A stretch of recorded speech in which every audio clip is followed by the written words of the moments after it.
Today, I am doing something I have never done before. I am so excited. It has definitely been a project, that is for sure. This has taken me a very long time to come up with. You clicked the video, you saw the thumbnail, you know what this is. This is the women's serial killer Iceberg. I did try to search for one already made, but I'll be honest, I'm not the best. I don't really know where to look for these things, so I did like a Google search, I searched Reddit, I couldn't find anything that was like a definitive women's serial killer Iceberg, so I made my own. There are over 100 entries that I have broken down into 5 tiers. Now, if you don't know what an iceberg chart is, basically it's a ranking system where the more well-known or surface level stuff is at the top, and as you go deeper, the more obscure and disturbing things become. I'm gonna leave a timestamp just in case you want to jump to the first tier. You don't want to hear my little intro about women serial killers, that's totally fine. Most women serial killers are not as widely recognized as their male counterparts. After tier 2, it did become really difficult to rank women serial killers by obscurity. So for the deeper tiers, I leaned more into how shocking or disturbing the crime was. I will admit up front, this Iceberg will come off as slightly repetitive at times. I apologize in advance, I can't really help that, because female serial killers tend to fall into specific categories. You've got the Black Widows, which are wives who kill husbands for financial gain, like insurance money. Then there are angels of death, who are usually caregivers or nurses, taking the lives of vulnerable people in their care, often by poisoning. There are also team killers, where a woman works with a partner. And occasionally you'll get the revenge-driven killers, or ones motivated by profit and or control. So you're gonna hear about a lot of instances of poisoning and smothering, you get it. Let's get started with the actual chart. This video is going to be all about tier 1, and we are going to start off with the most well-known female serial killer of all time. Actually, before I jump into the first serial killer on this list, I wanted to give the technical definition of what a serial killer is, because that will help you better understand why some killers are on this list and not others.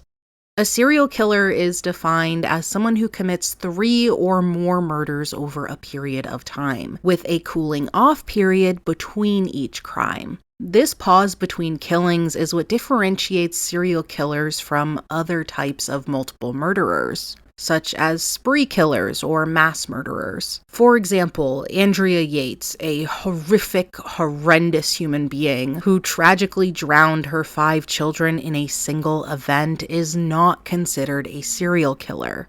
Her crime falls under the category of familicide and mass murder because all the killings happened at once without that cooling off period.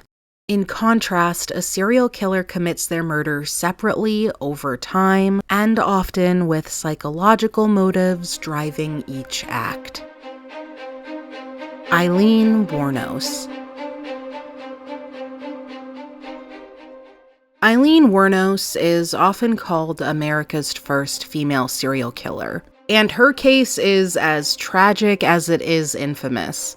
Between 1989 and 1990, she killed 7 men while working as a sex worker along Florida highways. She claimed self-defense, saying her victims had assaulted her or tried to assault her, but investigators later determined the murders were motivated by robbery and rage. She was caught in 1991 after being linked to the crimes through fingerprints on a victim's car. Her arrest and subsequent confession sparked massive media attention, and her story eventually inspired the film Monster. Rosemary West. Rosemary West is one half of the infamous West couple, who carried out some of the most horrific crimes in British history. Alongside her husband Fred, she was responsible for the torture in every horrid way you can imagine, and murder of at least 10 young women and girls, including her own stepdaughter, in their house of horrors at 25 Cromwell Street. The pair's crimes, spanning from the 1970s to the 1980s, came to light in 1994 when police began investigating the disappearance of their daughter. Rosemary was arrested later that year after the remains of multiple victims were discovered on their property. She was convicted in 1995 and sentenced to life in prison, where she remains to this day. Elizabeth Bathory.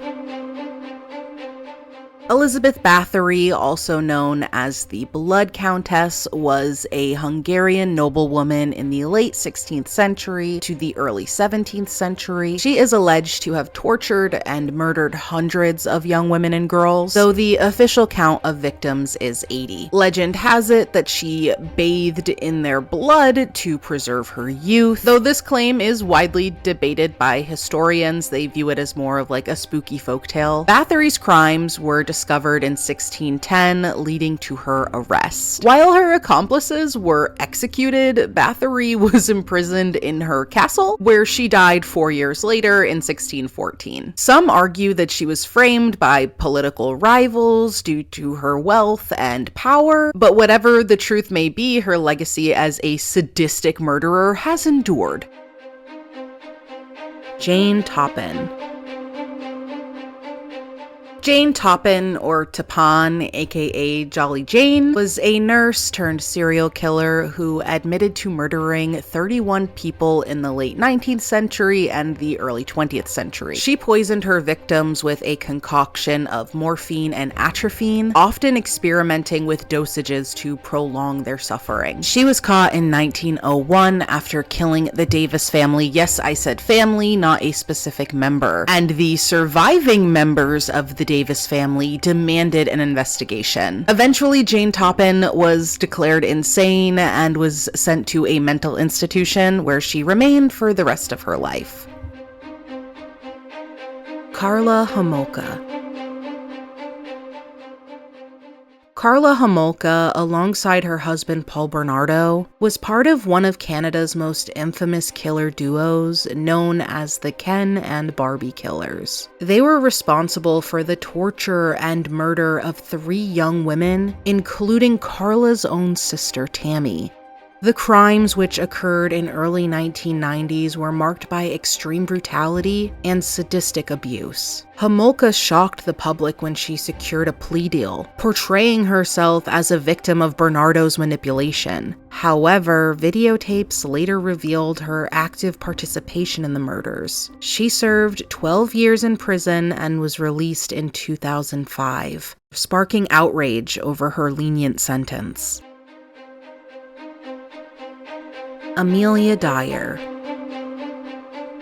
Amelia Dyer, known as the Ogress of Reading, was one of Victorian England's most notorious serial killers. Dyer was a baby farmer. She took in unwanted infants under the guise of finding them a new home, only to strangle them with tape and then dispose of their bodies in the River Thames. Active over several decades, she is believed to have murdered at least 400 babies. Dyer was caught in 1896 when police discovered the body of baby Helena Fry. Her body was found wrapped in white paper with tape, which is Dyer's, of course, method of strangulation. It was a label from a parcel that included Amelia Dyer's name and her address. If I'm not mistaken, Dyer was already under some suspicion, so the discovery of the parcel with her address led police to search her home, where they found incriminating evidence. There was more tape, advertisements she had placed to attract clients, and letters from desperate mothers. Amelia Dyer was tried, convicted, and hanged that same year.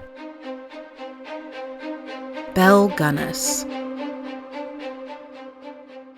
Belle Gunness, often called the Black Widow of Laporte, was a Norwegian-American serial killer active in the early 1900s. She is suspected of killing at least 14 people, though some estimates suggest her victim count to be over 40. Gunness lured wealthy men to her Indiana farm with marriage proposals, then murdered them for their money. She also killed her children and other individuals who stood in her way. Her crimes came to light in 1908 when her farmhouse burned down, and several bodies were discovered on the property.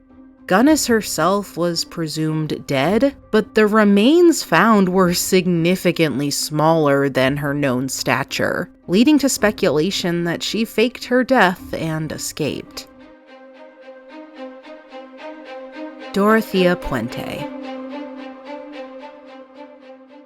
Dorothea Puente, known as the Death House Landlady, was a serial killer who preyed on vulnerable tenants in her Sacramento boarding house during the 1980s. Puente targeted elderly and disabled individuals, drugging them to steal their Social Security checks. She murdered at least 9 people, burying 7 of their bodies in her backyard. In 1988, police investigated the disappearance of a tenant and unearthed human remains on her property. She was arrested after attempting to flee. Despite her grandmotherly appearance, Puente was convicted of 3 murders and sentenced to life in prison. Nannie Doss. Nannie Doss, aka the Giggling Granny, murdered at least 11 people, including 4 husbands, 2 children, her mother, 2 sisters, a grandson, and a mother-in-law over 3 decades from the 1920s to the 1950s. Doss used arsenic and other poisons, often targeting family members for financial gain, such as insurance payouts. Her cheerful demeanor earned her the Giggling Granny nickname, but her crimes revealed a calculated and chilling pattern of betrayal. Doss was finally caught in 1954 after an autopsy on her 5th husband revealed arsenic poisoning. She confessed to her crimes and was sentenced to life in prison, where she died in 1965. Myra Hindley. Myra Hindley, alongside her partner Ian Brady, committed the infamous Moors murders in England between 1963 and 1965. The pair abducted, tortured, and killed 5 children and teenagers, burying their bodies in the Saddleworth Moor. Hindley's role in the murders included luring the victims and participating in the abuse. The pair were exposed when Hindley's brother-in-law David Smith witnessed the aftermath of their final murder in 1965. Brady had invited Smith to their home, where he saw Brady kill 17-year-old Edward Evans with a hatchet. Pretending to help, Smith later fled and reported the crime to police, leading to their arrest and discovery of their other murders. They were arrested and later convicted of at least 3 of the murders. Hindley spent the rest of her life in prison, dying in 2002. Mary Ann Cotton. Mary Ann Cotton, often considered Britain's first female serial killer, is believed to have murdered up to 21 people, including her husbands, her stepchildren, her own children, all in the 19th century. She used arsenic poisoning to make the deaths look like natural illnesses, allowing her to evade suspicion as she continued to collect insurance payout after insurance payout after insurance payout. Cotton was eventually caught in 1873 after the suspicious death of her stepson. She was convicted of his murder and hanged later that year. Enriqueta Marti.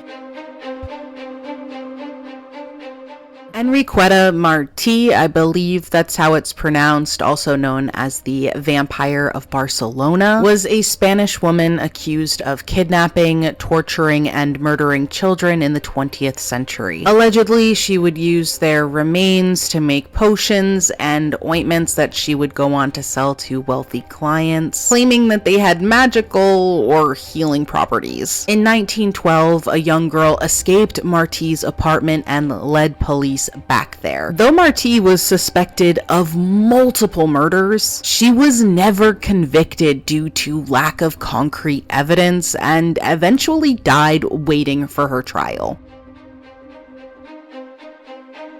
Birnie.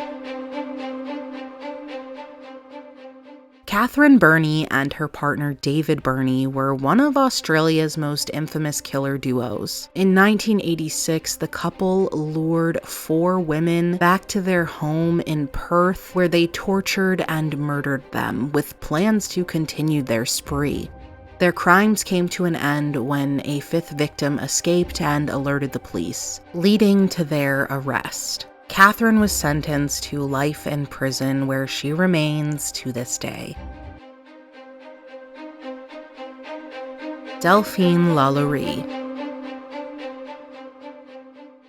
Delphine LaLaurie, a wealthy New Orleans socialite in the early 19th century, is infamous for the horrific abuse and murder of enslaved people in her mansion. Her crimes came to light in 1834 when a fire at her home revealed a hidden torture chamber where enslaved individuals were found in appalling conditions, some mutilated or dead. LaLaurie fled to France to avoid prosecution, and her ultimate fate remains unclear. Her mansion has since become a notorious landmark surrounded by ghost stories, and her legacy as one of history's most sadistic figures. Shameless plug, I do have a video covering the inspiration behind the Coven season of American Horror Story and several other seasons, but that one is where I discuss Delphine LaLaurie if you want to give that a watch as well. And that is the end of Tier 1. We've covered some of the most well-known cases. I feel like if you've made it this far, you know that this is a very dark topic. It's a very serious topic, but just in case, fair warning, like I said in the intro, there are over 100 entries and we're just literally scratching the surface. The deeper we go, the more disturbing things are going to become, and I feel like this first tier was already pretty dark and disturbing and awful. Be sure to subscribe so you don't miss any of the deeper levels, and I will see you in Tier 2.